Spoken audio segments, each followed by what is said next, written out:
সরকারকেই শুধু ট্যাক্স আমরা দিতে চাই, কিন্তু মাঝে যে মধ্যস্বত্বভোগী বা যারা সেই আমরা ঘুষ বলি বা আন্ডার টেবিল বলি, এগুলো থেকে মুক্তি পাওয়ার জন্য গুড গভর্নেন্স এনশিওর করতে হবে।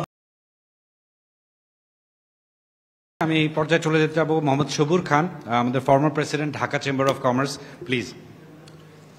Thank you very much. আমার মনে হয় যে ম্যাক্সিমাম পয়েন্ট যেহেতু অলরেডি ট্যাক্স ইনলাইন, আমি একটু ট্যাক্সের বাইরে আসতে চাচ্ছি গুড গভর্নেন্স নিয়ে।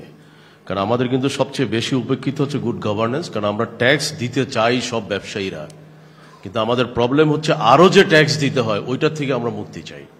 কারণ আমাদেরকে যে আমার মনে হয় রিজওয়ান কিছুটা হিন্টস দিয়েছে যে আমাদের আরও যে ট্যাক্সগুলো দিতে হয়, এটা একটা হয় আমরা সবাই জানি পথে পথে বিভিন্ন প্রোডাক্ট সাপ্লাই বিভিন্ন লেভেলে আমাদের কিন্তু আরেক পক্ষকে পয়সা দিতে হয়। ওই জায়গা থেকে আমরা কীভাবে উত্তরণ পাবো সেটাও আমার কাছে কেন জানি মনে হয়, যেহেতু এখন একটা নন পলিটিক্যাল ফরম্যাটে গভর্নমেন্ট চলছে, আমার কাছে মনে হয় যে এই গভর্নমেন্ট থেকে যদি এই ধরনের একটা ইনিশিয়েটিভ নেওয়া হয় যে সরকারকেই শুধু ট্যাক্স আমরা দিতে চাই, কিন্তু মাঝে যে মধ্যস্বত্বভোগী বা যারা সেই আমরা ঘুষ বলি বা আন্ডার টেবিল বলি, এগুলো থেকে মুক্তি পাওয়ার জন্য গুড গভর্নেন্স এনশিওর করতে হবে। আরেকটা ব্যাপার হচ্ছে যে আমরা যদি একটু লক্ষ্য করি যে আমরা সবাই কথায় কথায় সিঙ্গাপুরের উদাহরণ দেই, আমরা দুবাইয়ের উদাহরণ দেই, কিন্তু আমাদের ওখানে কিন্তু গুড গভর্নেন্সের কারণে তারা পেনাল্টি থেকে যেই পরিমাণ রেভিনিউ পায়, ট্যাক্স পায়, শুধু ওইটা দিয়ে কিন্তু আমার মনে দুবাই শহরকে ডেভেলপ করা সম্ভব। আপনারা সবাই জানেন, কারণ আমরা কেউ আইন মানি না, রাস্তায় কেউ ট্রাফিক মানি না।